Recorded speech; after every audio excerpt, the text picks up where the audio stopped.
ये टॉपिक क्यों आपके लिए इम्पोर्टेंट है, 71 बीपीएससी के लिए क्यों इम्पोर्टेंट है?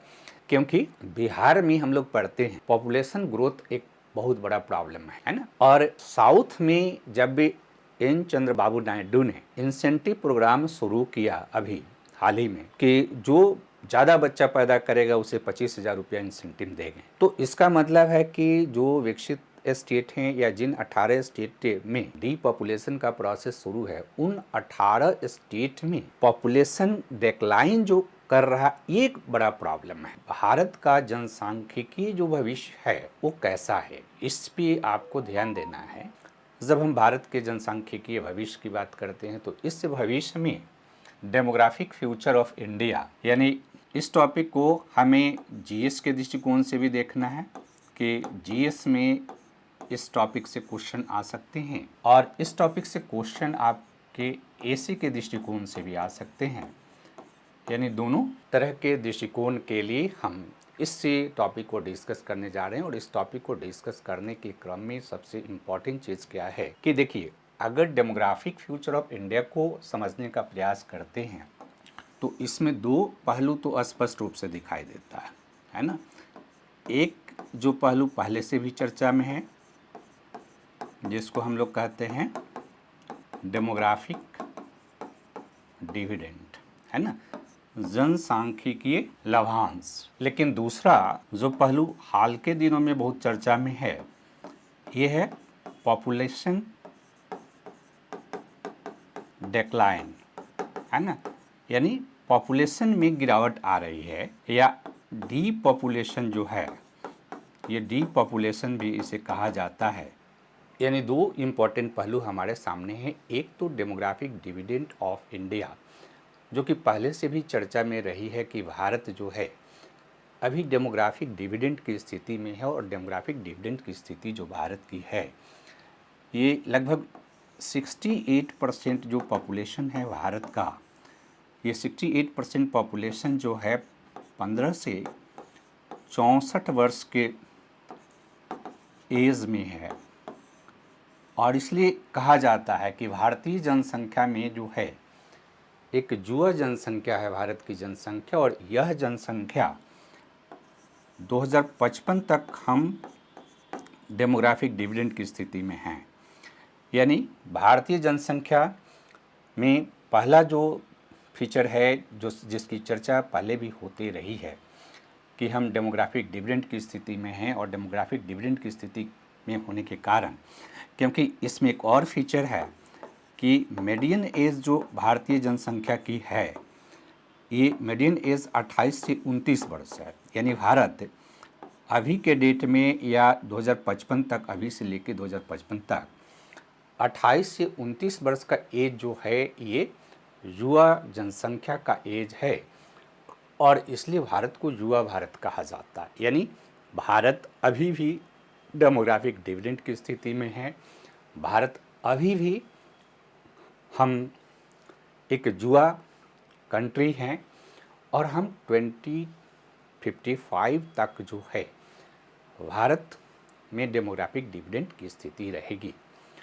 तो एक तो हम इसके लाभ की बात पढ़ते रहे हैं कि किसी भी जनसंख्या में जब युवा जनसंख्या ज़्यादा होती है, जैसे कि हमने कहा कि मीडियन एज 28-29 वर्ष है, तो इसका क्या होता है कि इसका बेनिफिट होता है ना।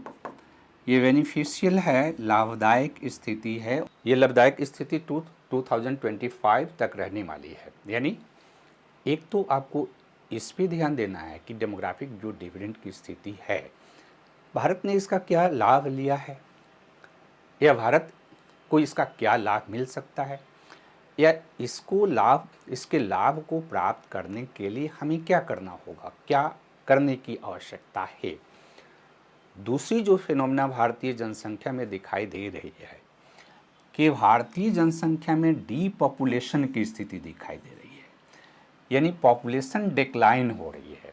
ध्यान ही रखना है कि जनसंख्या में पॉपुलेशन डिक्लाइन की स्थिति कब कहते हैं, जब फर्टिलिटी रेट, रिप्लेसमेंट लेवल जो है ये 2.1 पर वीमेन है, है ना, कि अगर एक वीमेन जो है 2.1 चिल्ड्रेन को औसतन अगर पैदा करती है तो इस स्थिति को हम लोग कहते हैं कि रिप्लेसमेंट लेवल पर पॉपुलेशन है, यानी पॉपुलेशन में न ग्रोथ होगा और न ही डिक्लाइन होगा।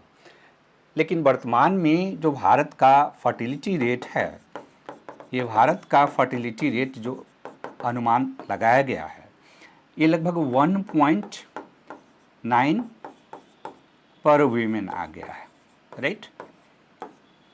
तो एक तो हमारा इन जनरल जो फर्टिलिटी रेट है, जो कि रिप्लेसमेंट रेट से हमारा फर्टिलिटी रेट घट गया है। दूसरा इम्पोर्टेंट यहाँ पर चीज़ ध्यान में रखना है कि अगर भारत क्या है, भारत का कंडीशन क्या है, कि भारत की स्थिति एक के सब कंटिनेंट के जैसा है, और सब कंटिनेंट के जैसा है तो डीपॉपुलेशन का जो प्रोसेस है, ये डीपॉपुलेशन का प्रोसेस 18 प्रमुख राज्यों में, यानी 18 जो स्टेट्स हैं भारत का, इन स्टेट्स में क्या हो रहा कि इसका जो फर्टिलिटी रेट है वो 2 पॉइंट पर वीमेन से कम है। यानी 18 प्रमुख जो स्टेट है भारत के, उन 18 प्रमुख स्टेट में डीपॉपुलेशन का प्रोसेस शुरू हो गया है। और इस डीपॉपुलेशन के प्रोसेस को सबसे पहले आइडेंटिफाई जो किया था सिक्किम ने किया था, क्योंकि सिक्किम ने 2022 में ही सिक्किम की जो फर्टिलिटी रेट है ये 1.1 पर वीमेन के करीब सिक्किम में पॉपुलेशन जो ग्रोथ रेट था, जो फर्टिलिटी रेट था, ये सिक्किम में आपका पहुंच गया था 1.1, ये 22 में, राइट। तो 1.122 में जब सिक्किम में फर्टिलिटी रेट पहुंचा तो सिक्किम गवर्नमेंट ने यहाँ पर पॉपुलेशन के ग्रोथ के लिए कई तरह के इंसेंटिव प्रोग्राम शुरू किया। ध्यान ये रखना है कि ये जो डीपॉपुलेशन का प्रोसेस है, इस पॉपुलेशन से अधिकांश विकसित देश ग्रसित हैं, है ना। विकसित देशों का अगर आप अध्ययन करेंगे तो सबसे कम अगर फर्टिलिटी रेट है तो ये दक्षिण कोरिया में है, 0.7 पर वीमेन फर्टिलिटी रेट है। सिंगापुर में अगर हम देखें तो सिंगापुर में फर्टिलिटी रेट 1.0 है, और फिर जापान में 1.3, चाइना में 1.0, क्योंकि चाइना ने वन चाइल्ड पॉलिसी का अनुसरण किया था। और यूरोप के भी अधिकांश जो देश हैं वो डीपॉपुलेशन की स्थिति से गुजर रहे हैं, क्योंकि आप देखेंगे कि यूरोप में जो रशिया हो या हंगरी हो या बहुत सारे यूरोप के जो देश हैं वो डीपॉपुलेशन, विकसित देशों में ये प्रोसेस शुरू हो गई है।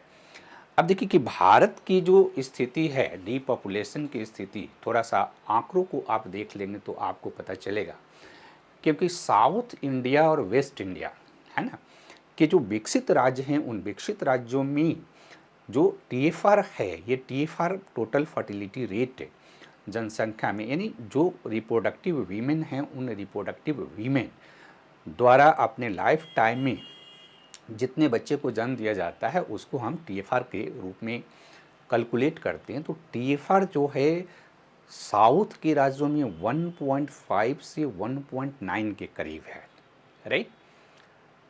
और ये एक तरह से आप देखिए कि डीपॉपुलेशन की स्थिति को दर्शाता है। आप आंध्र प्रदेश की जहाँ तक बात है तो आंध्र प्रदेश में फर्टिलिटी रेट 1.4 पर वीमेन है, और इसीलिए आंध्र प्रदेश के मुख्यमंत्री एन चंद्रबाबू नायडू ने एक इंसेंटिव प्रोग्राम शुरू किया है पॉपुलेशन को बढ़ाने के लिए। उन्होंने कहा है कि जो कपल जो है एक से अधिक बच्चे को जन्म देंगे उनको 25,000 जो है हम इंसेंटिव देंगे कि वो ज़्यादा बच्चा पैदा करें, यानी एक से अधिक बच्चे को पैदा करें। और इसके कारण डीपॉपुलेशन का जो प्रोसेस या ये विषय वस्तु जो चर्चा में है कि भारत में डीपॉपुलेशन की शुरुआत हो चुकी है।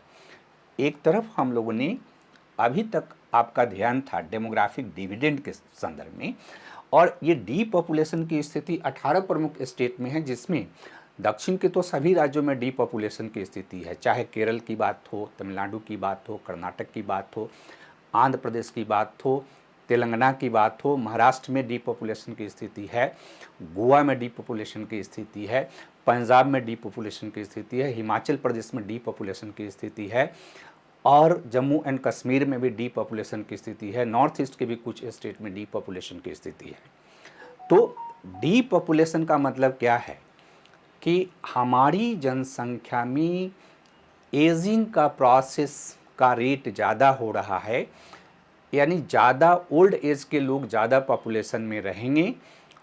और अगर डेमोग्राफिक डिविडेंड की बात करते हैं, जो कि हम कह रहे हैं ओवरऑल भारत अभी डेमोग्राफिक डिविडेंड की स्थिति में है, जिसमें 68% पॉपुलेशन जो है हमारा एक तरह से डेमोग्राफिक डिविडेंड की स्थिति में है, यानी 15 से 64 वर्ष के एज में है, और ये लगभग 2055 तक जो है ये स्थिति रहनी है। तो अगर पूरे भारत के संदर्भ में अगर आप देखेंगे कि भारत पूरे स्टेट के संदर्भ में देखें, तो कौन से स्टेट जो हैं जिनका टीएफआर जो है एक तरह से रिप्लेसमेंट जो लेवल है उससे ऊंचा है, तो बिहार इसमें प्रथम है। यानी बिहार में जनसंख्या का जो ग्रोथ है वो ग्रोथ रेट हाई है, और 2.8 से लेकर के 3.2 पर वीमेन बिहार का जो टीएफआर है, बिहार का टीएफआर अधिक है, यूपी का है, राजस्थान का है, मध्य प्रदेश का है, झारखंड का है। और ये जो 5 स्टेट हैं, इन 5 स्टेट का भारत की जनसंख्या में बहुत बड़ा कंट्रीब्यूशन है। यानी भारत की जनसंख्या ग्रोथ कर रही है, या भारत की जनसंख्या में टीएफआर 1.9 पर वीमेन अभी है। तो इसमें जो मेजर कंट्रीब्यूशन जो है ये बिहार का है, यूपी का है, राजस्थान का है, मध्य प्रदेश का है, और झारखंड का है। इसका मतलब है कि जो विकसित स्टेट हैं, या जिन 18 स्टेट में डीपॉपुलेशन का प्रोसेस शुरू है, उन 18 स्टेट में पॉपुलेशन डिक्लाइन जो कर रहा, ये एक बड़ा प्रॉब्लम है, राइट। एज ए होल हम देखते हैं तो as a whole Bharat demographic dividend की स्थिति में एज ए होल, और ये 2055 तक रहने की स्थिति है। अब भारत की जनसंख्या की फीचर अगर आप समझने का प्रयास करें, तो 2023 में ही भारत विश्व का सबसे बड़ा जनसंख्या वाला देश बन गया, चाइना को पीछे छोड़ के। आज हम लोग विश्व का सबसे ज़्यादा जनसंख्या वाला देश हैं। जनसंख्या घनत्व भी हमारे यहाँ बहुत ज़्यादा है, एक दूसरा। और हमारे यहाँ पॉजिटिव चीज़ क्या है कि 28 से 29 वर्ष जो है मीडियन एज है, यानी अभी डेमोग्राफिक डिविडेंड की स्थिति जो है हमारा। और ये अनुमान लगाया गया है कि भारत की जो जनसंख्या है 2050 तक जो है लगभग 1.6 बिलियन की करीब हो जाएगी, राइट। अब इस स्थिति में जो भारत की जनसंख्या है, जिसमें आपको ध्यान देना है कि हमारी जो जनसंख्या है, यानी इंडियन जो पॉपुलेशन है, इस इंडियन पॉपुलेशन में हमें 2 फिनोमेना दिखाई दे रहा है। एक फिनोमेना दिखाई दे रहा डेमोग्राफिक डिविडेंड, है ना।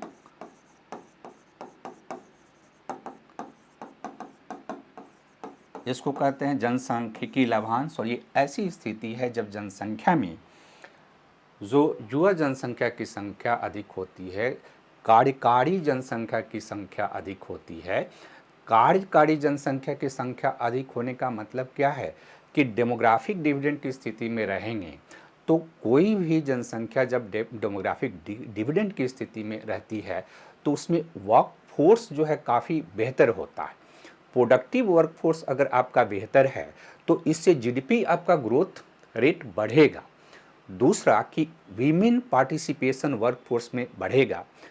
तीसरा कि अगर आप इस जनसंख्या को ह्यूमन कैपिटल में ट्रांसफॉर्म करते हैं स्किल डेवलपमेंट के माध्यम से, तो टैलेंटेड जनसंख्या में वृद्धि होगी और टैलेंटेड जनसंख्या में वृद्धि होगी तो भारत के डेमोग्राफिक डिविडेंड को अगर हम ठीक ढंग से उपयोग करें तो अनुमान लगाया गया है कि आपका ग्रोथ रेट, अगर डेमोग्राफिक डिविडेंड को हम ठीक ढंग से यूज़ करें तो हमारा ग्रोथ रेट 15% जीडीपी का ग्रोथ रेट हो सकता है।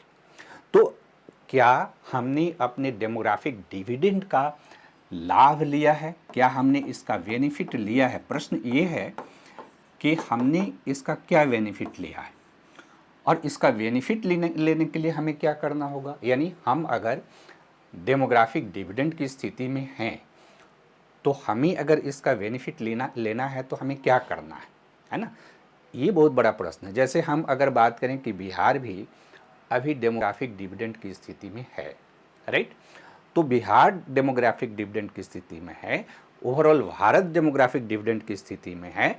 तो इस डेमोग्राफिक डिविडेंड की स्थिति से लाभ लेने के लिए हमें क्या क्या चीज़ें करने की ज़रूरत है। देखिए, डेमोग्राफिक डिविडेंड की स्थिति का लाभ लेने के लिए सबसे इम्पॉर्टेंट काम है कि हमें प्रोडक्टिव एम्प्लॉयमेंट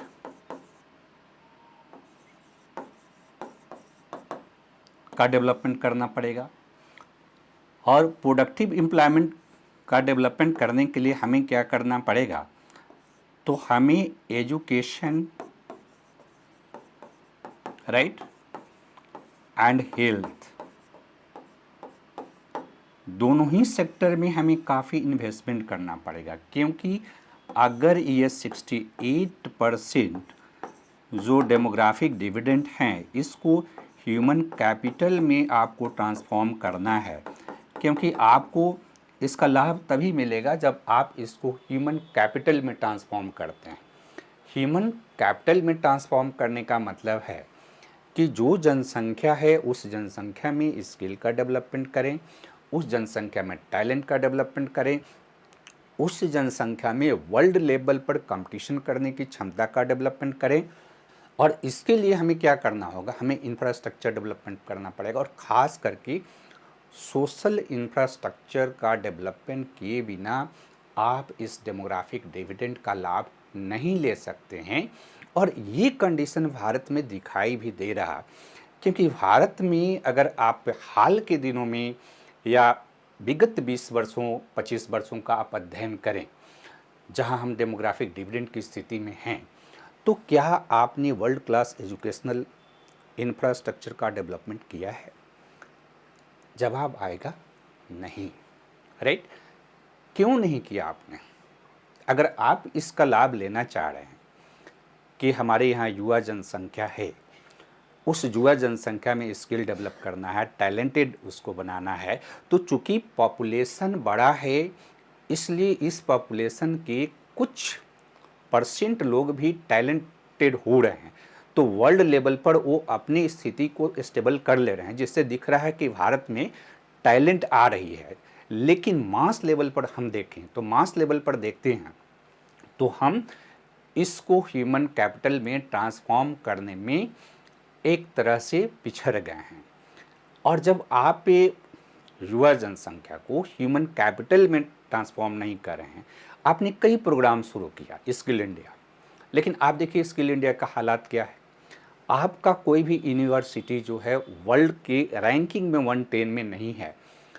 आपके पास हेल्थ का इंफ्रास्ट्रक्चर बहुत कमज़ोर है। आपके पास आपने काम कहाँ पर किया है, फिजिकल इंफ्रास्ट्रक्चर में आपने काम किया है। लेकिन भारत अभी जिस समस्या से गुजर रहा, वो समस्या क्या है कि अनएम्प्लॉयमेंट का प्रॉब्लम भारत में बहुत बड़े पैमाने पर है। यानी भारतीय जनसंख्या अभी सबसे बड़ी जो समस्या है भारतीय जनसंख्या में, ये अनएम्प्लॉयमेंट, भारत का युवा जनसंख्या अनएम्प्लॉयमेंट को फेस कर रहा है, क्योंकि उसमें स्किल का अभाव है, टैलेंट का अभाव नहीं है, क्योंकि उसे हमने एजुकेशन प्रॉपर दिया नहीं। जैसे अभी आप देखेंगे कि अब एरा ऑफ एआई की बात करते हैं, है ना, आर्टिफिशियल इंटेलिजेंस की बात करते हैं, और आर्टिफिशियल इंटेलिजेंस भविष्य को व्यापक तौर पर प्रभावित करने वाला है। तो आर्टिफिशियल इंटेलिजेंस के संदर्भ में हमारे पास क्या इंफ्रास्ट्रक्चर है, हम क्या कर रहे हैं, राइट? क्या वर्ल्ड लेवल पर हम चीज़ों को देख रहे हैं? क्योंकि हमारे यहाँ आर्टिफिशियल इंटेलिजेंस के संदर्भ में भी जो रिपोर्ट आ रही है, उस रिपोर्ट में कुछ सेक्टर में आर्टिफिशियल इंटेलिजेंस का लाभ मिल सकता है, और उसमें एक बहुत महत्वपूर्ण सेक्टर है एग्रीकल्चर। यानी एग्रीकल्चर सेक्टर के बारे में ये अनुमान लगाया गया है कि आर्टिफिशियल इंटेलिजेंस से एग्रीकल्चर सेक्टर को बहुत बड़ा लाभ होने वाला है।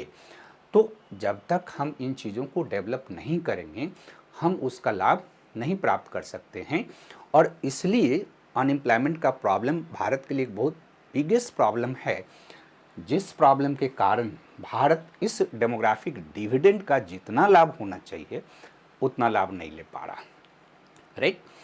दूसरी तरफ आप देखिए कि भारत में, जैसा कि हमने कहा कि भारत में दूसरा प्रॉब्लम क्या शुरू हो गया, डीपॉपुलेशन, राइट?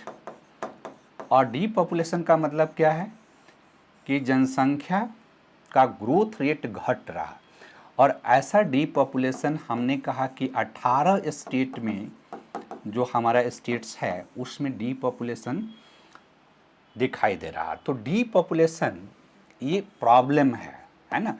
हम लोग पहले चर्चा करते थे कि हमारा ग्रोथ रेट अधिक है, जनसंख्या अधिक है, और जनसंख्या अधिक है ये भारत के विकास के लिए एक बहुत बड़ी समस्या है, बिहार के विकास के लिए बहुत बड़ी समस्या है। बिहार में अभी डीपॉपुलेशन नहीं है, बिहार में डेमोग्राफिक डिविडेंड है, लेकिन बिहार सरकार ने डेमोग्राफिक डिविडेंड को लाभ लेने के लिए क्या किया? बिहार सरकार ने विगत 20 वर्षों से, अगर बिहार सरकार के इनिशिएटिव को आप देखें तो बिहार सरकार ने डेमोग्राफिक डिविडेंड का लाभ लेने के लिए क्या किया? आप स्कूल एजुकेशन को बिहार गवर्नमेंट का देखिए कि स्कूल एजुकेशन में जब आपने इंट्रोड्यूस किया पारा टीचर के कॉन्सेप्ट को, तो एक पूरा जनरेशन में आपने एक ऐसा एजुकेशन प्रोवाइड किया जिस एजुकेशन से निकला हुआ बच्चा एक पैराग्राफ ठीक से लिख नहीं पाता है, स्किल की क्या बात है। अब अगर कंपैरेटिव आप स्टडी करेंगे, आप देखेंगे तो भारत में भी एआई एजुकेशन 9th क्लास से दूसरे स्टेट में इंट्रोड्यूस कर दिया गया है, लेकिन बिहार अभी इस मामले में भी सोया हुआ है, क्योंकि बिहार में अभी भी जो आईटी एंड कंप्यूटर के क्षेत्र में उसके पास शिक्षक का अभाव है, शिक्षक ही नहीं है उनके स्कूलों में। तो उन्होंने क्या किया? इंफ्रास्ट्रक्चर, फिजिकल इंफ्रास्ट्रक्चर तो बनाया, लेकिन 20 वर्षों में आपने ह्यूमन कैपिटल का डेवलपमेंट नहीं किया, तो आगे के लिए भी आपके पास योग्य शिक्षकों का अभाव है, आपके पास हॉस्पिटल का इंफ्रास्ट्रक्चर नहीं है, आपकी जनसंख्या की प्रोडक्टिविटी कम है, आपकी जनसंख्या का ग्रोथ रेट तो है अधिक, लेकिन उस ग्रोथ रेट का लाभ, डेमोग्राफिक डिविडेंड का लाभ लेने के लिए जो काम करना चाहिए था आपने किया नहीं, और किया नहीं तो आप लगातार पिछड़ते जा रहे हैं, लगातार पिछड़ते जा रहे हैं, और आगे भी आप पिछड़ते जाएंगे। अब दूसरा जो एंगल है इस समस्या का, ये समस्या है डीपॉपुलेशन, और डीपॉपुलेशन भारत में दोनों चीज़ दिखाई दे रहा है। मैंने कहा कि डीपॉपुलेशन की जो समस्या है, डीपॉपुलेशन की जो समस्या है, इस समस्या का एक बहुत बड़ा कारण क्या होगा कि हमारी जनसंख्या में एजिंग का प्रॉब्लम शुरू होगा। एजिंग का प्रॉब्लम शुरू होने का मतलब क्या है कि ओल्ड एज जो पॉपुलेशन है, ये ओल्ड एज पॉपुलेशन की संख्या बढ़ेगी, और ओल्ड एज पॉपुलेशन की संख्या बढ़ने का मतलब क्या है कि डिपेंडेंस जो पॉपुलेशन है, यानी ओल्ड एज पॉपुलेशन में कार्य क्षमता का अभाव होता है, और कार्य क्षमता का अभाव है तो पॉपुलेशन डिपेंडेंसी रेट बढ़ जाएगा, और रेट बढ़ जाएगा तो इससे क्या होगा कि प्रोडक्टिविटी घटेगी, इकोनॉमिक के जो डेवलपमेंट का रेट है वो कम होगा, और इससे एक तो हेल्थ का इंफ्रास्ट्रक्चर के ज़्यादा की आवश्यकता है, और साथ ही साथ आप देखेंगे कि चूँकि हमारे यहाँ अर्बनाइजेशन भी 35 से 40% अब हो गया है, और अर्बनाइजेशन हो गया है तो अर्बन जो एरिया है उसमें इंफ्रास्ट्रक्चर पर दबाव है, वाटर का दबाव है, आपका पोल्यूशन बढ़ रहा है, तो ये डीपॉपुलेशन डेमोग्राफिक डिविडेंड के अगेंस्ट काम करता है और डेमोग्राफिक डिविडेंड के अगेंस्ट काम कर रहा, तो इसको ही एक बहुत बड़ा चुनौती के रूप में हम देख सकते हैं। इसका मतलब है कि इससे क्या होगा कि आपका जीडीपी का जो ग्रोथ रेट है ना, ये स्लो डाउन होगा, है ना, क्योंकि ये वर्कफोर्स आपका कम होगा, या प्रोडक्टिव वर्कफोर्स आपकी जनसंख्या में कम होगी और प्रोडक्टिव वर्कफोर्स आपकी जनसंख्या में कम होगी, तो इसका नेगेटिव इम्पैक्ट जो है भारत के भविष्य के आर्थिक विकास पर पड़ने वाला है और भारत के भविष्य के आर्थिक विकास पर इसका नेगेटिव इम्पैक्ट पड़ने वाला है। तो इस कारण से ये एक बहुत बड़ी चुनौती के रूप में सामने आ रही है। हमने आपको बताया कि डीपॉपुलेशन की जो स्थिति है, इस स्थिति को नोटिस 2022 में सिक्किम जो है उसने किया था, क्योंकि सिक्किम में जो टीएफआर था वो 1.1 पर वीमेन हो गया था। तो 1.1 पर वीमेन होने के कारण सिक्किम ने कई तरह के इंसेंटिव प्रोग्राम चलाया, है ना। सिक्किम ने कहा कि जो व्यक्ति जो है, यानी जो गवर्नमेंट एम्प्लॉय हैं, वो अगर दूसरे बच्चे को पैदा करते हैं तो उसके आधार पर उनके जो पेमेंट में हम इंसेंटिव बढ़ाएंगे। फिर मैटरनिटी बेनिफिट को 1 साल कर दिया। फिर उसने क्या किया कि मेल के लिए भी मैटरनिटी बेनिफिट दिया। फिर उसने क्या किया कि आईवीएफ जो टेक्निक है, इसके माध्यम से वैसे कपल जो कि संतान पैदा नहीं कर सकते हैं उनको इंसेंटिव देने का काम किया, लेकिन उसका बहुत बेनिफिट नहीं मिला, है ना।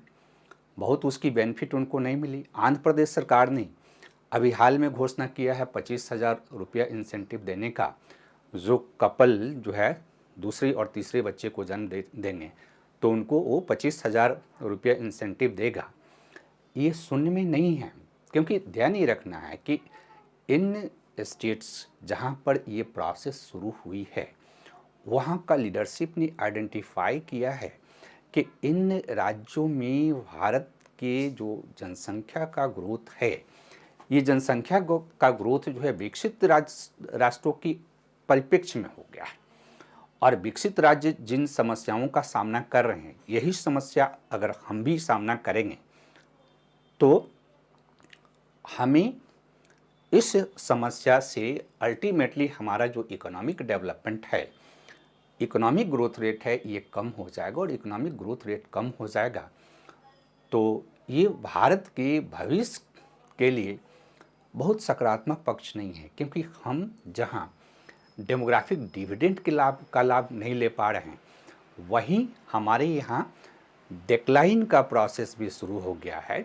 हालांकि अगर आप वर्ल्ड पैमाने पर देखेंगे तो बहुत सारे जो कंट्री हैं उन लोगों ने जो पॉपुलेशन डिक्लाइन है, उस पॉपुलेशन डिक्लाइन को दूर करने के लिए कई तरह के इंसेंटिव प्रोग्राम चलाए, जिस इंसेंटिव प्रोग्राम के अंतर्गत उन्होंने उन लोगों को टैक्स बेनिफिट दिया जो 2 या 2 से अधिक बच्चे को पैदा कर रहे हैं।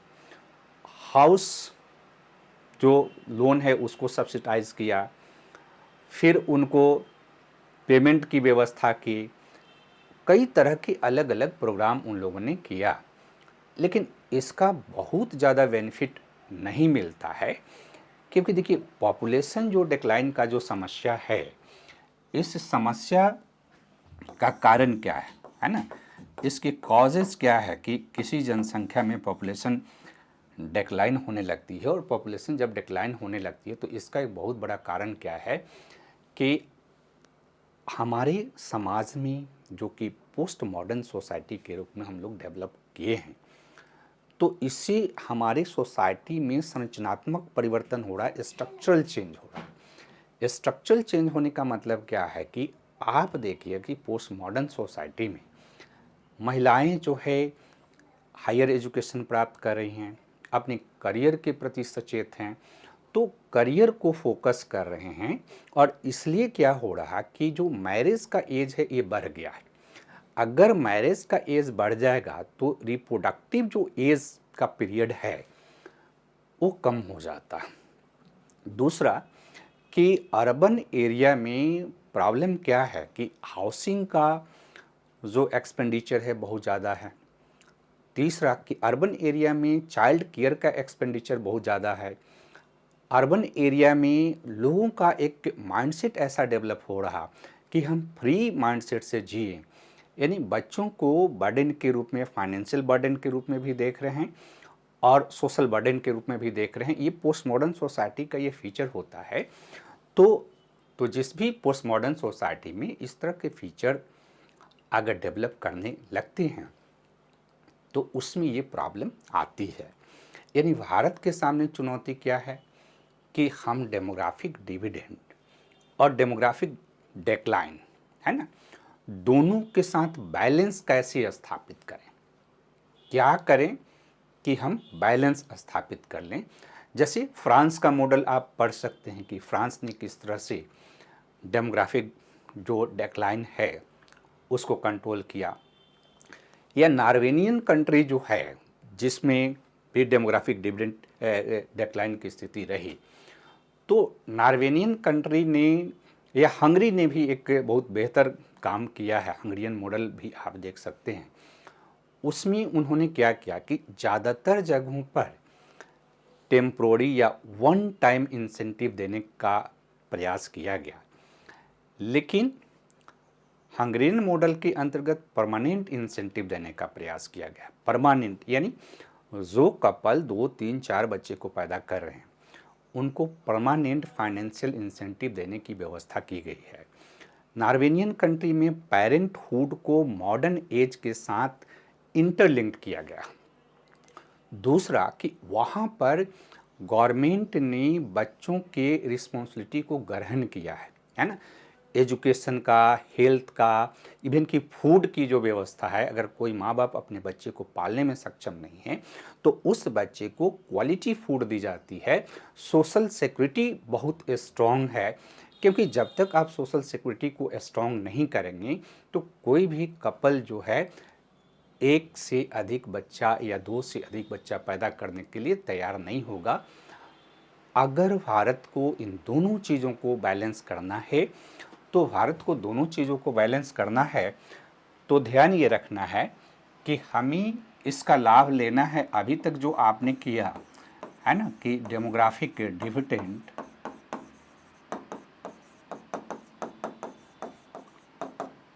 तो डेमोग्राफिक डिविडेंड का लाभ लेने के लिए अभी तक आपने बहुत अच्छा काम नहीं किया है, राइट। और डीपॉपुलेशन, ये दो फिनोमेना भारत की जनसंख्या में है और इन दोनों फिनोमेना के बीच हमें बैलेंस स्थापित करना है ना। हम कैसे बैलेंस स्थापित करें, तो यहाँ ध्यान ये रखना है कि जिन स्टेट में डीपॉपुलेशन है और अभी कई स्टेट जो हैं उसमें पॉपुलेशन ग्रोथ है, और जिन स्टेट में पॉपुलेशन ग्रोथ है जैसा कि हमने कहा कि बिहार, यूपी, राजस्थान, एमपी, झारखंड, ये अविकसित राज्य हैं, राइट। ये काफ़ी पिछड़े राज्य हैं। तो इन पिछड़े राज्यों में डेमोग्राफिक डिविडेंड भी है, पिछड़ेपन भी है। तो इन पिछड़े राज्यों को कॉन्सेंट्रेट करके यहाँ ह्यूमन कैपिटल का डेवलपमेंट करके इन राज्यों को विकास की प्रक्रिया में आगे बढ़ाना होगा। जब तक ये स्टेट जो है अपनी डेमोग्राफिक डिविडेंड का लाभ नहीं ले पाएंगे तब तक एज ए होल भारत को भी नहीं मिलेगा। और इसलिए आप देखिए कि इन राज्यों में जो स्थिति है, जो सोशल इंफ्रास्ट्रक्चर की स्थिति है, विगत 25-30 सालों के आप अध्ययन आप कर लें तो उन सोशल इंफ्रास्ट्रक्चर की स्थिति बहुत ही खराब है। सरकार ने ध्यान ही नहीं दिया। जो पॉलिटिकल क्लास है वो पॉलिटिकल क्लास जो है इस बात को ध्यान ही नहीं देता है कि हमारी जनसंख्या की संरचना में क्या बदलाव आ रहा है, हमें क्या करना है, और हमें इंडिया के स्टेट से ही कंपटीशन हम कर लें। दूसरा कि जहाँ पर डीपॉपुलेशन की स्थिति है वहाँ के लीडरशिप ने धीरे धीरे इस बात को नोटिस करना शुरू किया है और वो प्लान कर रहे हैं, और वो जो प्लान कर रहे हैं उसको व्यवहारिक रूप देने की ज़रूरत है, क्योंकि भारत एक बैलेंस पॉपुलेशन के रूप में स्टेबल हो सके, यानी रिप्लेसमेंट लेवल हम प्राप्त कर सके 2.1 पर वीमेन। और जब हम उस चीज़ को प्राप्त कर पाएंगे तब जा कर के हम अपने विकास की प्रक्रिया को स्टेबल कर सकते हैं, जनसंख्या को स्टेबल कर सकते हैं, और सतत विकास करते हुए भारत एक विकसित राष्ट्र बन सकता है। अदरवाइज विकसित राष्ट्र की जो परिकल्पना है ये केवल हाइपोथेटिकल रहेगी। अभी के वर्तमान सिचुएशन में हमारे लिए ये दोनों चुनौतियों के बीच बैलेंस स्थापित करना बहुत ही आवश्यक है। तो यहाँ